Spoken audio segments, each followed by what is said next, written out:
All right. Welcome, everybody. I am excited to do this webinar. I'm going to do a little bit of housekeeping and then we'll jump right in. So the housekeeping, I asked everybody to shut off their microphones and be seen if they wanted to be seen.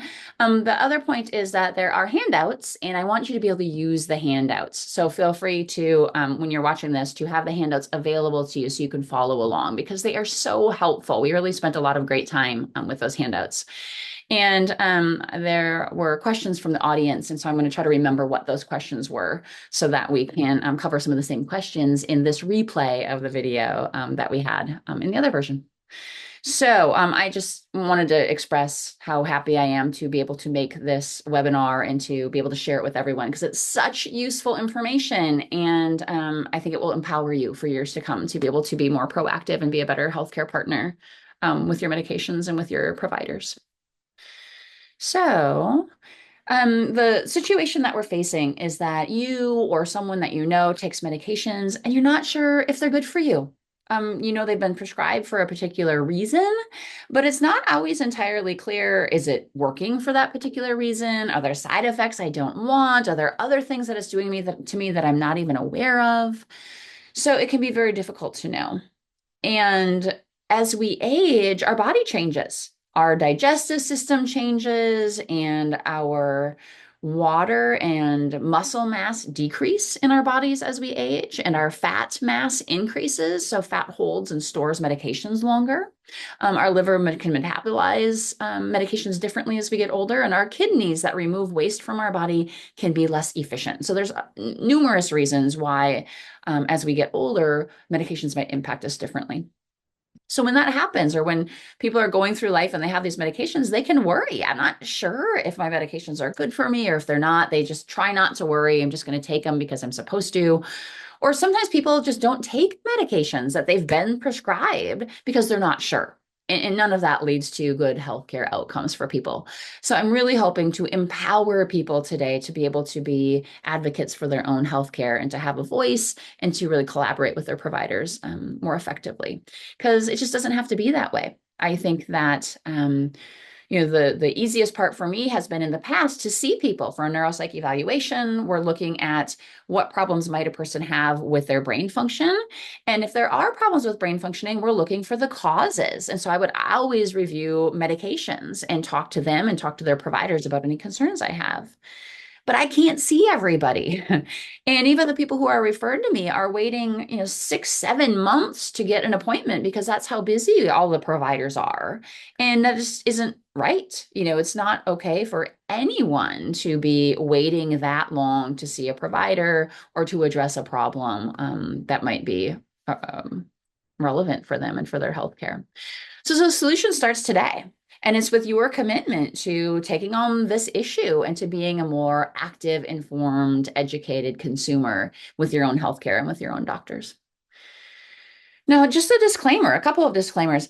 I am not a prescribing provider. In the state of Oregon, clinical psychologists cannot prescribe medications. In several states in the United States, they can, but in Oregon, they cannot. So I am not a prescribing provider. And in some of my very popular videos on medications, I will get some feedback saying, why are you even talking about this? You're not even a prescribing provider. Go back to what you do. You shouldn't be having these conversations. And that really causes me outrage on many levels.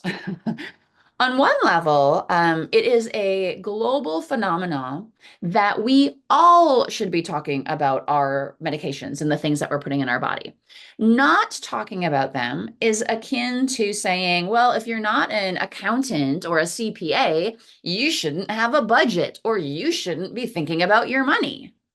Well, no one would think that was appropriate. We all should be thinking about our money. Ideally, we all have a budget.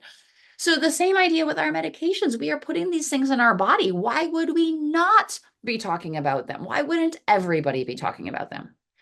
The part about me specifically not being a prescribing provider is very true. I don't do that for my living. I do specialize in working with people as they age to have excellent brain health and to understand why they aren't having that and what to do about it. And as part of that, as part of neuropsychological evaluation and collaborating with other providers, We talk a lot about medications. I'm not prescribing them, but we're talking about them, communicating about them, and assessing whether or not they are good for you. So the idea that I'm not that type of doctor who prescribes leads to the idea that I'm also not your personal doctor. Unless you are a current patient, and even then, for the purposes of this webinar, if you were a current patient, I'm not your doctor here talking to you about your specific medications because that is not my role. So I am not going to be giving any advice on specific medications that you might be taking today. What I am doing is empowering you so that you can have more information and talk to the person who is prescribing them if you have concerns. Finally, I am not saying to stop taking any particular medication. In fact, I'm saying the opposite. Oftentimes, it can be dangerous to abruptly stop medication. So I am not saying that you should go do this. It could even result in death in some cases. So we will have a model for what you do if you have concerns. And it's not just, oh, I'm going to throw away my medications and stop taking them. All right. So now to this idea that we are going to walk through our medications and how to check them. Now, what I'm suggesting you don't do during this presentation is check your medications and be typing things in and being online and doing all this stuff while I'm talking because it's hard to multitask. So instead, I am going to have us follow Sarah. And here is Sarah. She looks lovely. And Sarah has a couple of medical problems and she takes some medications and she's worried. She's worried about slow, subtle changes in her memory, her ability to focus, just how her brain is working in general. And she would like to go through her medications, check all of them and see if there's any concerning ones, and then talk to her doctor. So we are going to follow Sarah on this journey, me role playing Sarah in many situations, to be able to illustrate for you what that's like. So Sarah is 8 years old. She looks just lovely. She has several conditions. She has hypothyroidism. She has high cholesterol. She's had insomnia for several years that she tries to treat in various ways. She has an overactive bladder, so she has to use the bathroom at night more frequently. And recently she had a throat infection. So she went into urgent care and got something to treat them. So that is Sarah. And now we're going to talk about what we're going to do for Sarah. Here is a 3-part process that we're going through today. The first part of the process is that we are going to review medications. And in that review, the first step is we need to list them and list them appropriately. Then there are 3 online medication checkers that we are going to review so that you can determine if there are any concerns in your particular medications. You don't have to worry about what they are right now because I'm going to go through them in detail and let you know. When we are finished listing our medications and checking them online, then if there are any concerns, we are going to want to talk to our doctor about them. And in order to do that, there are ways to be more successful and more collaborative. I am going to walk you through how to request a meeting, how to actually have the meeting and what exactly to say, how to write it all down so it's really well organized, and then how to have an actual plan to move forward. And the third part of today's conversation are next steps. How do we reflect on what happened and determine whether or not this was a good outcome for us and whether it was really helpful for us, or if we need to act and make different changes. So let's do all of that. So the first step in Sarah's journey of understanding her medications and whether or not there's any problem is she needs to list them appropriately. Now, the reason I'm bringing them up is not just to talk about Kleenex tissue, but to illustrate the point that sometimes the names that we're used to using are not the general names for something. Take, for example, Kleenex. When I want to blow my nose, I think about grabbing a Kleenex and doing that. But in fact, those things that we grab, white and fluffy and wonderful usually, are not Kleenex by that name. In fact, they are tissues. Tissues are the generic or the non-proprietary name, the non-name brand of those things that we're using. But we're all just so used to using Kleenex and calling them that, we tend to forget that there's a distinction. It's the same situation with your medications. So for Sarah's medications, here on the left-hand side, you'll see she takes 5 of them. She takes Levoxel because she has hypothyroidism. She takes Elavil, a medication that is being used to help her sleep. She takes Ditropan, which is a medication for her overactive bladder, so she doesn't have to use the bathroom so much every night. She takes Zocor for her high cholesterol, and for that recent throat infection, she takes Biaxin.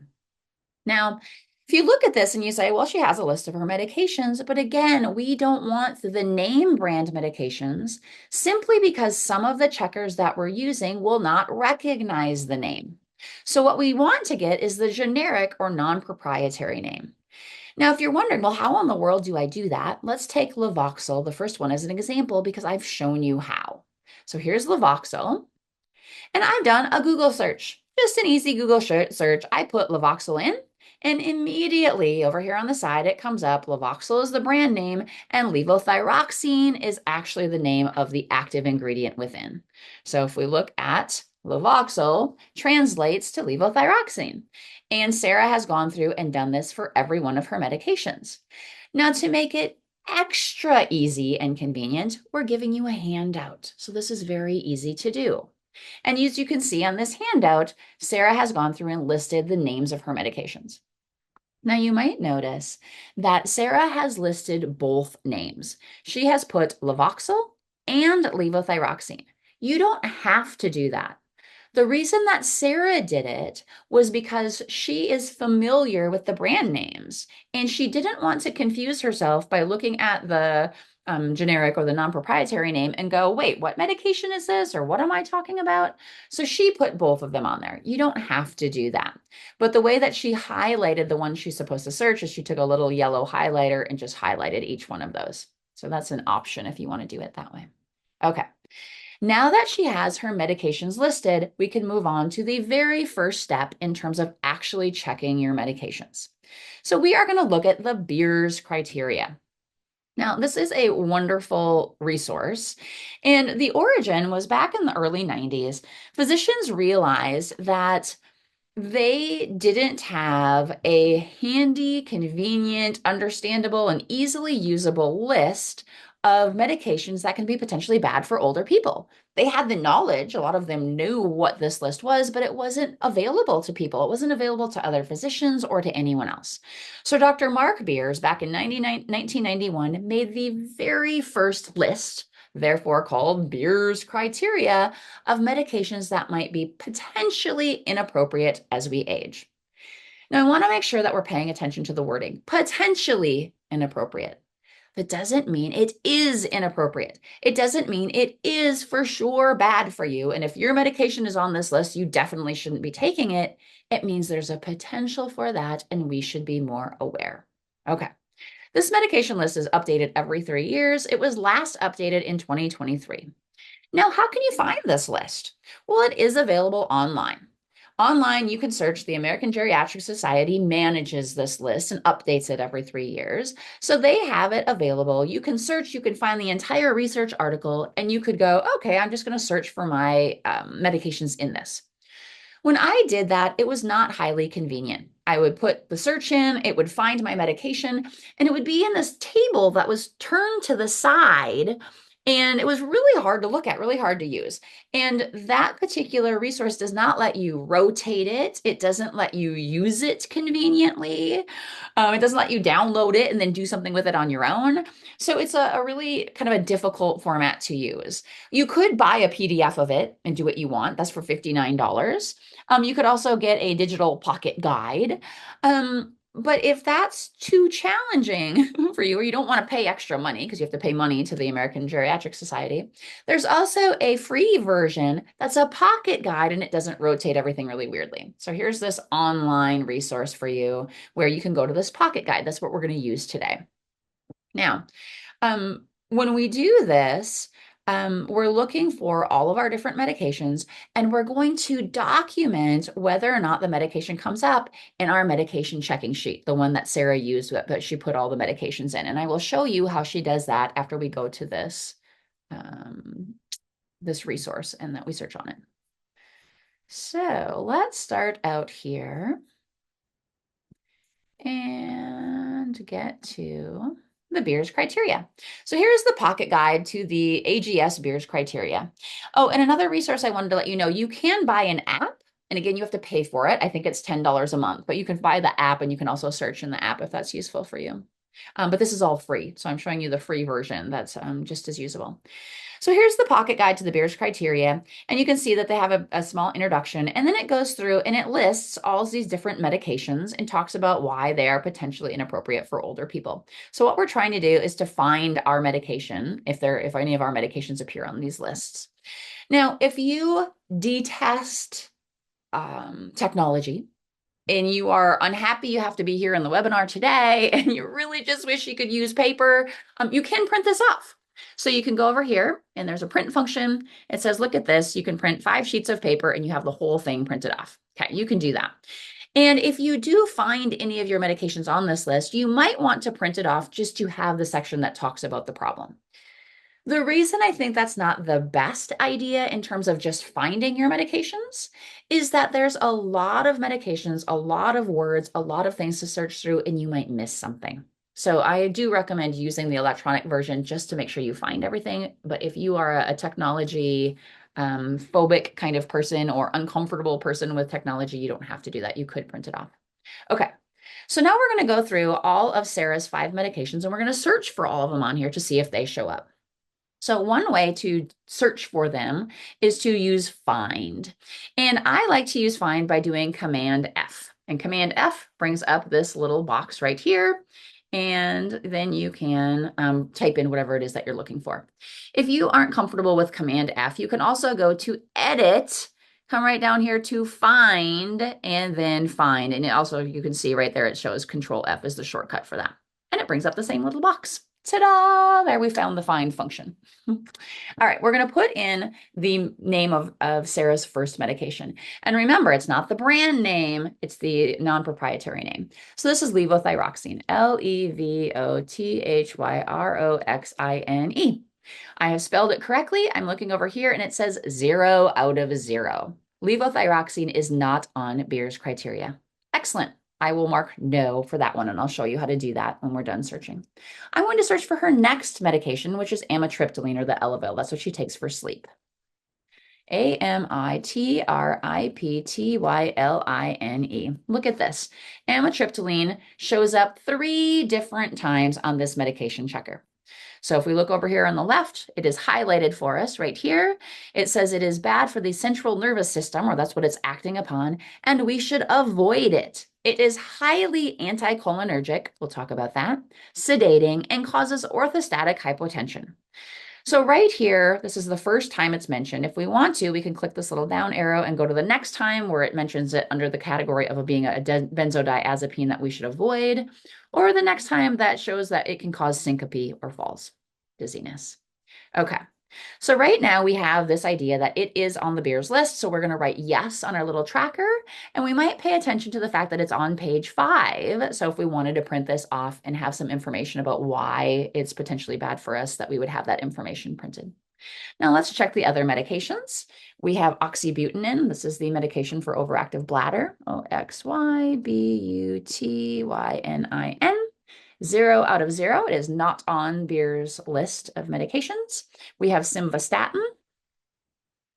Simvastatin is our medication that we use for high cholesterol. That is not on here. And we have the recent antibiotic that was prescribed, clarithromycin, Clarithromycin, 0 out of 0. So the one medication that was on the Beers criteria was the amitriptyline. So I am going to go back to our tracking sheet. And we can see right here that Sarah has so nicely filled out for us the Beers criteria. The one medication that was on there was amitriptyline, or the Elavil, and that was a big yes. Wonderful. We have just completed reviewing and going through Beers criteria to see whether or not that's a problem for our medications. Let's move on to the next online checker. So this checker is helping us understand if our medications are anticholinergic. So let me tell you just a little bit about that. Acetylcholine is a neurotransmitter in our brain. It is a highly important neurotransmitter. Sometimes they just called it choline. But this neurotransmitter does a lot of things in terms of the nervous system in particular. And it impacts things in our brain that are involved in paying attention, in learning things, and remembering things. So it helps our brain cells communicate more effectively with each other, essentially. But it also does other things. It impacts smooth muscle movement. It impacts our heart rate, our stomach, our immunity. So this neurotransmitter is quite important in our body. Now, what we know is that acetylcholine decreases with age. So just by going through the aging process, we are going to have a little bit less of this over time. Okay, that's one issue. We can't really do a whole lot about that. But the other thing that we know is that some medications are anticholinergic in nature, which means they interfere with our body to use acetylcholine. It is causing a problem and not allowing us to access or use this really important neurotransmitter. It's also a problem that even if your medication has a little bit of anticholinergic burden, it impacts acetylcholine a little bit, but it's not that big of a deal. But if you take several medications that each impact it a little bit, this can add up so that you have a large burden and it really impacts your brain. So we have to think about the total sum of all of our medications, not just any one medication. Because without enough acetylcholine, there can be big bad problems like confusion and falls and different forms of dementia, in addition to the, oh, every day my mouth is dry and I'm constipated and so on. Just really problematic. So we are going to go to an online checker that allows us to check our medications for this burden. And it's called the ACB calculator. Great. So I am going to reset this and I'm going to start typing. Now, all we have to do is to put in all of our medications at once, and the medications will add up. It will tell us the score for each medication and it'll tell us the total score. So let's start with our first one, the levothyroxine. And as I'm typing levothyroxine and I just put in a few words, it comes up. It suggests the medications we might want. So there I put levothyroxine in. The score is 0. There's no anticholinergic burden for levothyroxine. Wonderful. Now I'm going to come down to the second line. I'm going to type in my next medication. This is the amitriptyline. Amitriptyline, I put that in. All righty then. Amitriptyline comes up with a score of 3. If we look down here for the total ACB score, we are already at high risk for different problems because of this anticholinergic burden. But we're not done yet. We're going to add the rest of the medications. So our next medication is the oxybutynin. Oxybutynin, we put that in, yet another 3. Wow. Okay, so our medication risk for this anticholinergic burden is now at a 6. I'm going to click add a new medication. I'm going to put in the last 2 medications, simvastatin, and that's a 0. And the other medication, which is the new antibiotic, CLARI, clarithromycin, and that is a 0. So here you have it. Our overall risk, our total risk is a 6. This is high risk and highly concerning. Okay, so in order to have this printed off so you can talk to your doctor or whomever about it, we can go to File and we can go to Print, and it brings it up on our printer, and here it prints off the whole thing and we just print very conveniently. If you don't have access to a printer, of course, you could write this down as well. But printing would be highly convenient. All right, so now that we've done that checker, we're going to go back to our tracking sheet. And now Sarah has very nicely filled in for us the anticholinergic column right there. And she has filled in that both amitriptyline and oxybutynin are problematic. Wonderful. We have one more online checker to work through, and this is our interaction checker. So just to remind everyone, interactions are this idea that even if one of your medications is fine by itself and another one is fine by itself, when you put them together, they may not be fine together. They may not play well together. Okay, so we really need to be thinking about what are we trying to do for understanding and making sure that our medications aren't interacting in a way that's really hurting us. So I'm going to go to share, and I'm going to share this calculator. so we can put in our medications. This calculator is the drug interaction calculator. Okay, so there are several different types of medication interaction calculators that you can use. And I list several of them on that recent slide. I'm using this one because I think it's especially easy and convenient. It's through Medscape. So what I'm going to do is put in all the different medications, and then we'll see how they interact with each other. So I'm going to start with levothyroxine. Here's levothyroxine. I put that in. It doesn't say anything yet because remember, this is an interaction checker and we only have one in, so we need to put more than one so we can see if there's any actions. I'm going to put in amitriptyline. Amitriptyline, and again, as I type them, they come up, so you can pick which one's right.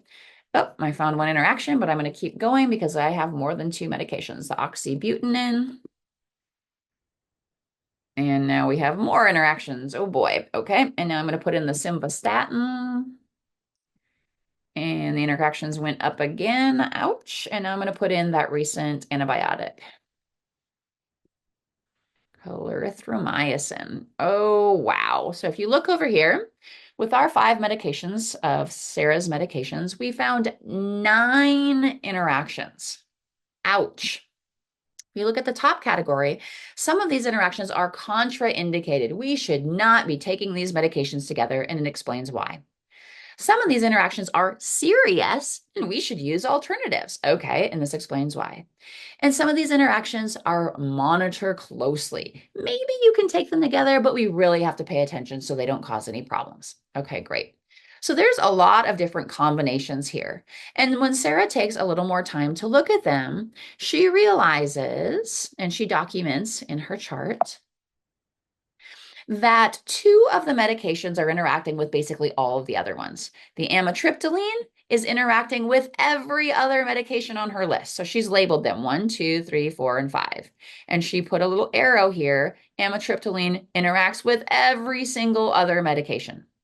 The other suspect here is the clarithromycin, and that one is interacting with 3 other medications on her list. So those are the 2 main suspects in terms of this possible interaction effect that might be bad for us. Now, we have finished our online checking. We are doing a great job. We have a chart that is highly useful. The thing that we want to do here is very, very important. Something we do not want to do is panic, because it would be very easy to look at that chart and say, wow, I'm taking terrible medications. I need to stop taking these medications. I'm going to stop all the ones that have red boxes. This is terrible. Do not do that. Do not throw away your medications. Do not stop taking anything abruptly, because as we talked about before, abruptly stopping medications can be bad for us. In some cases, it can cause death or very severe side effects. Do not do that. Instead, we need a plan. And the plan is to move on to the next part of our talk, which is how to have a conversation with your doctor. Now, just to be clear here, it could feel very easy to be frustrated and upset and angry that someone, whether it's your current doctor or someone else, someone prescribed these medications for you. And there are red boxes around them, and they're saying potentially bad for me. I could be mad. I could be saying to my current provider, what the heck? How did you not know about this? Why did you give me this medication, in a very accusatory kind of way? That would not help. Because we all know that if you want to go and have a productive conversation with someone, going in and accusing them of something so they immediately become defensive doesn't make for a good conversation. So we're not going to do that. Instead, we are going to collaborate and discuss. We don't even know that these are bad medications for us yet. These could be perfectly fine medications for each individual person, because each person is different. Our medical history is different. Our bodies are different, and our prescribing providers know us best. So we need to have conversations with them before we make any big decisions. All right. So what we're going to do is we are going to help you with the process. And the first part of the process is scheduling the meeting. You might not know what to say in order to have this collaborative conversation, so we are giving you a handout. It is a very handy handout, and it is the request your meeting with your doctor handout. Yes, this is in the handouts you have. Okay. Now, Sarah's going to request a meeting, and she could read it word for word, and just use exactly the words that are on the sheet. I have talked to prescribing doctors about these sheets, these handouts that I've given you today, and they've said this wording is great. But you don't have to read it word for word. If you want to paraphrase and kind of make it your own, that's just fine. I'm going to illustrate Sarah doing that. The goals that she has in this call, whether you call and you talk to your doctor or you talk to the scheduling person, it doesn't matter. It works for both of them. But the goal that you have, there's a couple of different ones. Number one, you want to collaborate. So you're working with them. Number two, you want to make sure that you have enough time to actually have a good conversation. We all know it's so tempting. Oh, I'm going to go see my doctor soon anyway. I'll just use that meeting so that we can have the conversation then. Don't do it. The meeting will be filled with other things. You will run out of time and won't have time to talk about your concerns. Schedule a separate meeting. We also want the meeting to be reimbursable. We want your doctor to get paid for this. I'm not saying this because I think doctors are money hungry and grubbing and they just want all this money. I'm saying it because they're busy and they are so overwhelmed for the most part in trying to do all the things they need to do that if there is a session that gets paid, they're allowed to take more time to do it. So why don't we facilitate that so they can get paid and we have more time and a better discussion? We also have a goal of not ambushing our doctor. This is not the idea of, look at here, all these things that are wrong, and I didn't tell you anything about it beforehand. No, we want to prepare them. We want them to know what's going to happen so they can be as prepared as possible. And we have this really collaborative, useful conversation, and they're allowed to look things up if they need to. So those are the goals. Here I'm Sarah, and I'm calling my doctor's office. If I get a chance to talk to my doctor, hey, doctor, I'm so happy I got a hold of you. I've been reviewing some of my medications, and I've noticed a few that might not be ideal as I get older. Could we schedule an appointment to talk about those things? Maybe, I don't know, 15 minutes, half an hour, maybe a little longer conversation, because I really want to make sure we have enough time to talk about them. And I think that probably having an in-person appointment or at least a video appointment, if in person can't work anytime soon, that might be best because it's probably going to be a detailed conversation. I want to make sure I understand what you're saying. And of course, I want it to be billable so you get paid for it. I'm going to be preparing and I'm going to have specific questions about specific prescriptions that I have. I'm not going to ask about all my medications, just specific ones. And I'm going to prepare that beforehand. I'd like to send you the information so that you have it too, and you can look at it beforehand if you'd like to. What's the best way to get that to you? Okay, great. I'll definitely do that. My goal is to really make sure that my medications are matched to exactly what I need for good health. And I really appreciate your help on this. All right, bye. Great. So now we have just ideally scheduled a meeting with our doctor so we can talk about all these things. And what we're going to do beforehand is prepare for it. So in that preparation, we're going to think about the talking points for our doctor. We're going to think about how to have the conversation. And yes, you have a handout for it. It is very helpful. Feel free to use it. Okay, so I'm going to run through the conceptual points of what we're going to talk about, and then I'm going to have a role play with a lovely colleague and friend. Reem is her name, and so she's going to be playing Dr. Reem today, and she's going to have some great feedback. I'm going to be Sarah, and I'm going to be asking her about my concerns about these medications. So the conceptual points that I'm going to have in this conversation, I want to start the conversation in a way that's really conversational. I want to discuss my concerns, including what medication am I taking and talking about today? Why am I taking it? What are the benefits? What are the possible risks? How do those weigh out? And which one wins? Should I really be taking this medication? Do you think there's any alternatives? And what's our actual plan? So that's going to be the idea of how do we work through this meeting with our doctor? So let's do it. Now, I have given you a wonderful documentation handout that is so useful. You want to have one handout for each medication that you're concerned about. It's called Document with Your Doctor. And Sarah has gone ahead and written the name of her medication that she wants to talk about, the amitriptyline or Elavil. She takes 50 milligrams at bedtime. Okay, wonderful. So now she has this prepared and she can fill this out while she's talking to her doctor. Dr. Reem, first of all, I just want to start out by saying thank you so much for meeting with me. It's really important to me that we talk about these medications, and I've been feeling kind of nervous about it. So the fact that you would take your time and sit down and have this discussion is really wonderful. And I just wanted to let you know how much I appreciate that. Of course, Sarah. Thank you for coming so informed today. So the medication that I want to talk about is amitriptyline, or what I call Elavil. And I take it 50 milligrams and I take it at bedtime. And I'm pretty sure that I take this for insomnia. That's the reason that I'm taking it.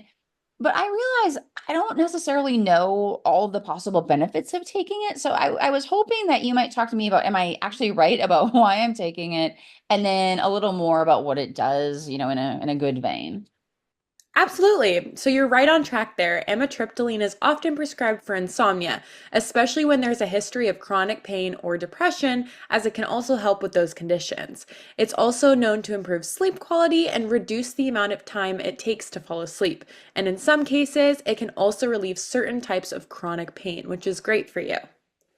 Absolutely. Yeah, I've definitely had some chronic pain in the past, and it certainly could be helping that. So that is so helpful. Thank you. I don't think I actually knew all of those things that it could do. Um, so to be honest, I took this class online, and the person leading the class said that we should check our medications and be proactive and work with our providers. So I did that. And when I looked up amitriptyline, it had some really scary things. Like there were a bunch of things that it said that it could be bad for me. And so, I know I sent you some information before, but I would love to hear from you. What are the risks of taking this medication? What might I be concerned about? Yeah, that's a great question. And I actually looked at the handouts you sent me earlier, and you're absolutely correct. Amitriptyline is on the Beers list, which means it's considered to be potentially inappropriate for older adults such as yourself due to strong anticholinergic properties. These can lead to several side effects, including dry mouth, constipation, urinary retention, blurred vision, and more seriously, cognitive decline and an increased risk of falls. These risks are particularly concerning in older patients. Gosh, yeah. When you say that whole list, I'm like, wow, that's actually kind of scary. And I didn't realize that there were so many possible negative effects of this medication. So thank you for telling me that. And as we've been talking, I've been writing some of these things down. And I wanted to show you all the different things I'm writing. May I show this to you so I can just make sure that we're on the same page? Absolutely. That's a great idea. All right, awesome. So the first thing I wrote down was that my medication was prescribed for insomnia. So I think we agreed that that was a condition that I had. And then the possible benefits I really loved you saying were that it could help my sleep and chronic pain, and if I had any symptoms of depression. Does that seem accurate as well? Yeah, that's exactly right. Okay, good. No, you just said a whole bunch of things that it could go wrong. So I was trying to write as fast as I possibly could, but let me show you this because I want to make sure I'm not missing anything, in particular, the things that could be wrong in terms of how my brain is working. Here's my list. What do you think about that in terms of, what I wrote down? Did I miss anything that you were saying? No, it looks like you got it all on there, and I'm really impressed. All right. So, you know, given that I've gotten this right, this really worries me, especially the cognitive problem part, because I'm not sure if my brain is working right or not as I get a little older.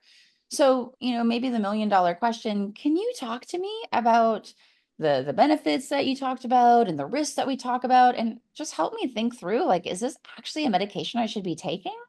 Yeah, definitely. And that question was phrased really well because it is a benefit risk analysis for each person. So what's worth it for some people might not be worth it for other people. And it is true, there are different circumstances that you have where it might not be necessarily favorable to take this medication. So if amitriptyline is significantly improving your sleep and quality of life, we might consider it worth the risk, but we do have to be cautious. Given your age, these risks could be more pronounced, and we need to weigh them carefully against the benefits that you're experiencing. I appreciate that so much. Like, okay, I'm going to write this down and let me see if I've kind of captured what you said. Here's what I wrote. Sleep, which is very important to me, and I obviously need to have good sleep, versus this idea that as I age, I'm even at more risk of problems. Like that really does worry me. And it makes me feel like, maybe this isn't the right medication for me. Yeah, I really want your thoughts on that and, how I should be moving forward. Yeah. How about we discuss some alternative options that you can decide if you want to keep with this medication or we can see if there's anything you'd rather switch to? Oh, that would be so helpful. I was hoping there would be alternatives, and I don't know if you can see on my little sheet here, but I'm supposed to ask you about alternatives next. So it's great. You're right in line with how I'm thinking. If you could talk to me about different types of alternatives, different things, that would be so wonderful. Yeah, for your specific scenario, there are alternatives with fewer anticholinergic effects. For example, trazodone is another medication that can be used to help with sleep, but it has a lower risk of these cognitive side effects that you're worried about. There are also non pharmacological approaches like cognitive behavioral therapy for insomnia, or CBTI for short, which have been shown to be effective without all of those risks associated with the medications. Wow. Okay. You just said such cool things there. Like I had no idea that there were things I could do that wasn't a medication. I mean, I know like make sure your room is dark enough and don't drink coffee right before you go to bed or whatever, but it's really helpful to know that there might be something else that I could do that isn't a medication that might be helpful. So here, let me see what I wrote down. Let me show you this. So I wrote CBTI, I think that's what you called it. And then trazodone, that sounds great. If it could do something that would be helpful for me and not have so many side effects. Does that look like a good list of what I wrote? Yeah, it sounds like you got exactly what I was saying there. Cool. All right. So then I guess the real question in my head is I like these new ideas. What would be a good plan? Because this person online, she said a couple of different times, don't just stop taking your medications. Like that can be bad for you. And I certainly don't want to do anything bad for me. And I've been on this medication for a while. So can you help me think about that and what I should do or what our plan might be? Yeah, it sounds like the person online is pretty smart there because you definitely shouldn't stop taking your medications because that can be harmful without doctor supervision. So, how about this? How about we start by tapering down your dose of amitriptyline to see if your sleep remains stable? And then at the same time, we could introduce trazodone or if you're open to it. And I'll monitor your progress closely so we can adjust the plan as needed and just see how you're doing. Oh, that sounds great. That I would love that. Thank you so much. So I'm going to write down this. Let me look at that. So I love the idea of the cognitive behavioral therapy. I definitely want to start with that. Tapering down the amitriptyline would be great. Will you make sure you give me like a schedule for that or how exactly I'm supposed to do it? Yeah, absolutely. We'll make up a tapering schedule and we'll follow up in a couple weeks just to make sure everything's going according to plan. Oh, that would be great. And we can see how that's going. And if I want to start the trazodone, we could talk about it and kind of work through that. Absolutely. Dr. Ream, thank you so much. I feel so much better. Just having this conversation and you're listening to my concerns and being able to talk to you about all of these ideas is so helpful. I don't know how to say thank you enough. Of course. And thank you for being an informed participant in your healthcare. Mm. All right, bye. All right. Now that we've had the opportunity to have this wonderful conversation with our doctor, we want to take time to reflect. We're going to go home and we're going to think about the experience. I truly hope that each of you have the same experience that I had with Dr. Ream, where she was warm and caring and open to my concerns. She treated me like a person who had good ideas and valid concerns. She was able to talk through my concerns with me. We came up with a solution that felt good for both of us, and we have a plan to move forward. Such a good experience. If that happens for you, please consider thanking your provider.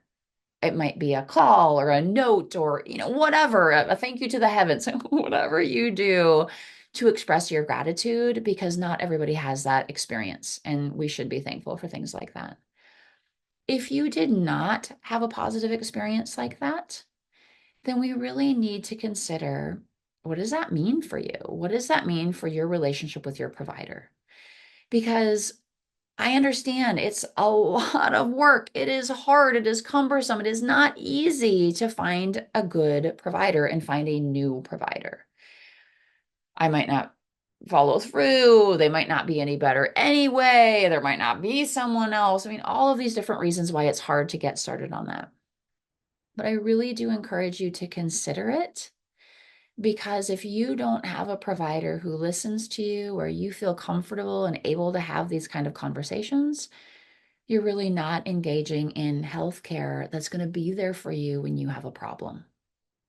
So I understand that it's hard and that we can't solve this problem today and walk through how you do that today. I do have a YouTube video on how to find a new provider that walks you through a step-by-step process that can be helpful. And I'm going to give you the link to that YouTube video when I send out the replay for this webinar with all of the information and the handouts and so on. So I'll give you that, and that might be very helpful.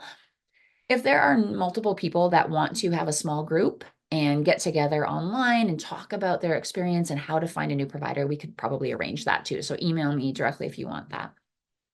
All right. So let's just review what we've done today. We've gone through a 3-step process. First, we looked at medications. We listed our medications appropriately. We used 3 different online checkers to see if there's any potential problems, and we prepared ourselves to know what those problems might be, at least from what we could find online. Secondly, we thought about, well, I can't just stop taking my medications. I need to talk to my prescribing provider. So we did that. So we scheduled a meeting in a collaborative, healthy way. We went to the meeting prepared. We gave the information beforehand. We had a collaborative conversation. And then we found a plan, a goal, and steps to move toward it. And then we reviewed and we reflected on, was this a good experience or not? How am I going to track my progress over time and so on? So here was the process that we went through. And now you can do that into the future. Anytime you get new medications, anytime you meet someone new who isn't sure about their medications, you can share this with them. So I'm going to open it up for questions and comments. But before I do that, I just wanted to say a quick thank you. There are so many people that have tirelessly supported me in making this webinar and doing the work that I do, and I just appreciate them so much. And you might see my little kiddos here and my significant other and my kitty cats. And then people who help my body and my mind, and people who support me electronically, and people who help me digitally, and even providers where I consult with them and they give me great feedback because it takes a team. And I appreciate all of you so much. All right. Now, the questions that I received from the webinar when it was live were questions including, I have multiple doctors and they all prescribe things for me. What am I going to do about that? They probably don't even know what I'm taking. And I agree, this is a valid concern of having multiple providers. That's why I think this process is especially helpful, because you can accumulate and summarize all of your medications together. And when you go through the process of looking for problems and looking for interactions, it can be so informative for your providers who might not know everything you're taking. So just doing that and bringing the summary of medications to them can be highly important and informative and give you better health care. So when you go through this process and you have your whole list and you have all your concerns, take this to any of your providers, maybe every one of them that are prescribing something to you, and have a conversation. And this will really go for more collaborative care. Ideally, it's your primary care doc who is the hub of everything. So I would encourage people to start there with your primary care doctor and then utilize specialists, of course, as needed. Another question was, well, can this be used for supplements or herbs or other things that you take? And what I said was, well, the interaction checker in particular was one that said you can put in some supplements or herbs and dietary things. And I would say, well, certainly try it. You can put in anything you want. And if it's on there, wonderful. Some of the things will be on some of the checkers. The thing that I would caution against, though, is thinking that if you put it in, that you know for sure that your medications are safe or that your supplements are safe. Because a lot of these checkers, a lot of the data just isn't available. So I would caution you to not feel highly comfortable. I put it in the checker, I should be just fine, if we're not sure that the medication was able to be reviewed to begin with. I would also encourage you to reach out to your primary care doctor or your other specialists and just tell them what supplements or herbs or vitamins or whatever the case may be that you're taking, because they can't help you and they can't warn you about possible problems if they don't know about it. Let's see, were there any other questions? Oh, there was a question about an insurance company calling a patient and wanting to talk about her medications, like they were going to tell her pros or cons or things like that. It was surprising to me. I didn't know insurance companies did that or that they had access to that information. That feels somewhat inappropriate, really. But what I said to her was, well, if you want to use them for what they're worth, if they get on the phone and they are actually the insurance company and they have concerns that they're sharing with you, you could write them down and document them and then take them to your provider appropriately. But her concern about sharing information with an unknown person who's calling and saying they're from her insurance company, I think is quite valid. And someone who isn't a documented medical provider, not someone who doesn't know her health history and their, health situation. So I wouldn't necessarily say, oh, yes, have this great conversation and be really detailed with your information when you just don't know all of those variables. If you want to take information from them and then bring it to your provider, I think that's absolutely fine. All right. So, hopefully this information is just as useful to you as I could imagine, because I think it's so useful. I think it's so useful for my patients. I use it with them every time I see people. I try to spread the word as much as possible. So I really appreciate your taking the time to be with us, to participate, to share these wonderful questions. I really look forward to seeing you on YouTube, or if you're a patient, seeing you in person. But just having more opportunity to interact with you on webinars or other community forums digitally so that we can, spread the word and have more of a community and be more informed consumers for our healthcare. All right. Thank you so much. And I will see you at the next one. Bye-bye.